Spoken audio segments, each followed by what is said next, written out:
Всем привет! В сегодняшнем видеоролике я вам покажу небольшую коллекцию свежих новинок в масштабе 1 к 43, которыми я обзавелся последнее время. И тут показаны масштабные копии от следующих брендов: IXO, MaxiChamps и NeoScale Models. Особо заострять внимание в сегодняшнем видеоролике на каждой модели мы не будем, я покажу вам мельком сами масштабные копии.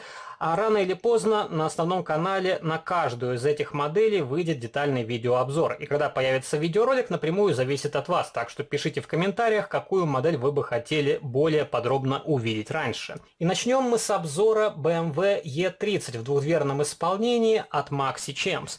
Эти масштабные копии появились в продаже буквально пару недель назад. Их стоимость составила около 35 евро за штуку. Где-то чуть дороже, где-то чуть дешевле. И посмотрел сейчас, эти модели исчезли с продажи в немецких онлайн-магазинах, но не стоит переживать, если вам не досталось такой масштабной копии. Будет переиздание через пару месяцев, та же самая ситуация, как с Мерседесами в кузове W140. Летом вышла первая партия, чуть позже появилась вторая партия, и модели достанет совсем. Тут нормальные тиражи, и не указано, в каком количестве модель в каждом цвете поступила в продажу. Вполне хорошая альтернатива, если у вас в коллекции нету аналога от MiniChamps, но, конечно, эта продукция имеет ряд упрощений. И первое, что бросается в глаза, это неокрашенный салон и выхлопная система. Также тут не открывается капот, хотя деталь в виде отдельного элемента, она попросту вклеена. И отсутствует плашка двигателя. Я думаю, впоследствии я сниму краску с противотуманок, отклею капот и поставлю плашку двигателя. И плашку двигателя я скопирую со старой модели MiniChamps. Правда, нужно немножко подождать, у меня закончился силикон для литьевых форм, и я сделаю заказ и получу его не раньше, чем через 2 месяца, так что займет немножко времени. Если у вас будет интерес, то обязательно напишите в комментариях, хотите ли вы увидеть доработанный результат. А так модели друг от друга, кроме цвета, ничем не отличаются. Первый цвет синий металлик, второй бордовый. И эти цвета вполне соответствуют настоящей окраске похожих BMW. Модели, естественно, изготовлены в Китае, как это ни странно, масштаб 1 к 43, ну и производитель MaxiChamps, это дешевый аналог MiniChamps. И также интересное наблюдение, если вы посмотрите на оформление упаковки, то тут коробочки точно такого же оранжевого цвета, как и у производителя IXO Models. Видимо, MaxiChamps хотел как-то свою упаковку приблизить к более бюджетному сегменту, и зачастую даже путаешься, когда смотришь на модели издалека. Я помню, посещал одну выставку, и там был стенд MaxiChamps. Я сначала подумал, что это новые модели от IXO. Так что вот такой тоже коварный план у этого немецкого бренда. Следующая модель — это Pontiac Firebird Trans-Am, который копирует прототип 1982 года. Это свежая новинка, которая появилась в продаже тоже буквально пару недель назад. И аналогичный Pontiac выходил в рамках какой-то европейской журнальной серии. Правда, там был просто черный автомобиль, а тут еще золотистые полоски. И долго ждал такой Pontiac именно в классическом черном цвете, хотя у меня в коллекции был похожий аналог от NeoScale Models. Правда, там модель более поздних годов и версия GTA с другим капотом, колесными дисками и задним спойлером. А эта модель в плане передачи образа прототипа мне понравилась больше, чем дорогостоящий вариант от Neo. Тут лучше получилось передать оконную линию, она правильной высоты, и также вполне хорошая аккуратная покраска и сборка. Последние модели от IXO радуют. И эти модели стоят своих денег. Например, данный Pontiac обошелся мне в 25 евро. Это более чем адекватная цена за такой уровень проработки. Конечно, есть небольшие косячки, но они не такие явные, как на костромских моделях и на продукции Deep Models. Следующая модель — это Opel Кабриолет от NeoScale Models, тоже очень интересный прототип. И у меня в коллекции был похожий Opel, только в другой схеме окраски, но решил для полноты коллекции взять и такой двухцветный, зеленый с белым. Очень хорошее качество проработки, это модель из эпоксидной смолы. И, конечно, сейчас продукция Neo приблизилась к отметке в 100 евро, а машины ранних выпусков вы можете еще в продаже найти за за 50-60. Так что тоже эти модели не дешевые, но они стоят своих денег. Прекрасная покраска, отличная проработка и хорошая передача образа прототипа. Хотя у Neo тоже попадаются не очень удачные модели, но я их не брал в свою коллекцию и обходил стороной. И последние два грузовика — это сидельные тягачи от IXO. Первая машина — это White Western Star в схеме окраски с рекламного плаката. И такие грузовики также дублируются в европейских журнальных сериях. Там немножко отличается цвет кабины, правда, вот такой Western Star, по-моему, тоже с рекламного плаката, с радугой на боковинах.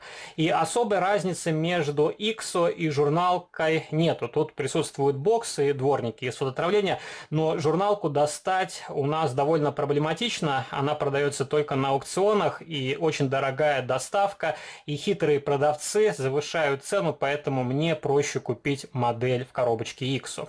Ну и, конечно, с журнальной моделью зачастую идет интересный полуприцеп, тут просто сидельный тягач. Вот такая коробочка, снизу есть официальный сайт производителя. И я продолжаю собирать серию тягачей за кадром. Если у вас будет интерес, покажу те модели, которые я приобрел в прошлом году. И от IXO я вам не показывал только, по-моему, Peterbilt 281. Было 3 варианта окраски. Одна машина из фильма «Дуэль» и 2 грузовика в обычном исполнении, красный, с черным и зеленый. Но пока что не приобретал тот грузовик, потому что хочу машину «Киногерой», но только с полуприцепом цистерной. И IXO пока что не сделал такую машину в регулярной серии, но я думаю, что она рано или поздно появится, поэтому жду, когда будет полный набор. И покажу вам еще один грузовичок. Это Freightliner. Тут тоже машина с рекламного плаката, с кабиной золотистого цвета. И в журнальной серии был интересный вариант, и та машина интересна тем, что она копировала автомобиль из фильма «Терминатор 2». Полуприцеп для перевозки жидкого азота и грузовик тоже с логотипами компании, как из фильма. Но опять же, на ту модель задрали такую высокую цену, что попросту нету смысла покупать ее в свою коллекцию. И вот если бы IXO выпустил все автомобили «Киногерои» в рамках регулярной серии, то, поверьте мне на слово, журналку бы вообще никто не покупал. Я имею в виду на аукционах. Конечно, кто подписан на эту серию, тот брал бы и ее с остальными моделями. И давайте я вам покажу еще несколько автомобилей просто для затравки. Потому что у меня в комментариях часто пишут, почему ты снимаешь обзоры на какие-то недорогие, неинтересные модели, лучше показывай что-то другое. Но я показываю, во-первых, то, что нравится мне, а второе, то, что интересно зрителю. И для меня нету особой разницы показывать сверхдорогие модели из моей коллекции или более бюджетные изделия. Моделей предостаточно, и, например, я могу показывать на протяжении многих лет одни дорогущие модели, но кому из вас это будет интересно, если большая часть таких автомобилей в глаза не видела и не может их приобрести. Поэтому все зависит от вас. Если вам нравятся дорогие модели, то, пожалуйста, поддерживайте комментариями, лайками, репостами видео на машины из похожей тематики. А сейчас показывает практика, что большей части интересная различная журналка. Ну, соответственно, я и показываю различную журналку.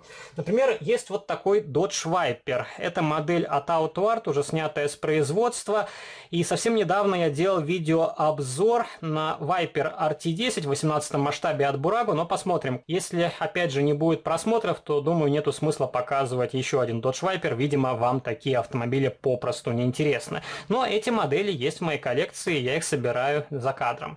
И покажу вам, например, журнальный вариант Fiat 125, раллийный. Я думаю, если показать эту модель, у нее будет больше просмотров, чем у предыдущего Вайпера. Но тоже мы как-нибудь ее рассмотрим. И эта модель из польской журнальной серии. Я покупал ее, по-моему, за 3 евро в одном немецком онлайн-магазине. И последний грузовик, который я хочу вам показать, это пожарный Mercedes. Тоже очень старая модель в дилерской коробочке. И в плане проработки этот грузовик превосходит всю продукцию Deep Models. Это тяжеленная современная металлическая масштабная копия, полностью функциональна. Тут выдвигаются опоры, снимается тележка с пожарным рукавом, также двигается лестница, присутствуют человечки как на платформе, так и в кабине. И, конечно, вот такие модели хочется иметь в коллекции, но опять же это такая узкая тематика, хотя у меня среди зрителей канала есть любители пожарной техники. Я думаю, рано или поздно я начну серию именно по импортным пожарным машинам. И поверьте, там такие модели, которые превосходят всю отечественную продукцию вместе взятую. И жаль, конечно, что Шуко перестал выпускать вот такие детализированные грузовики. И пишите ваши комментарии, понравились ли вам мои новинки. Опять же повторюсь, поддержите этот видеоролик лайком, наберется 300 лайков, сразу покажу пожарку. Наберем 150, покажу модель Dodge Viper. А если не наберем лайков, то будем выкладывать обзоры по мере возможности, и я буду смотреть на статистику видеороликов. На сегодня это все, до новых встреч, пока!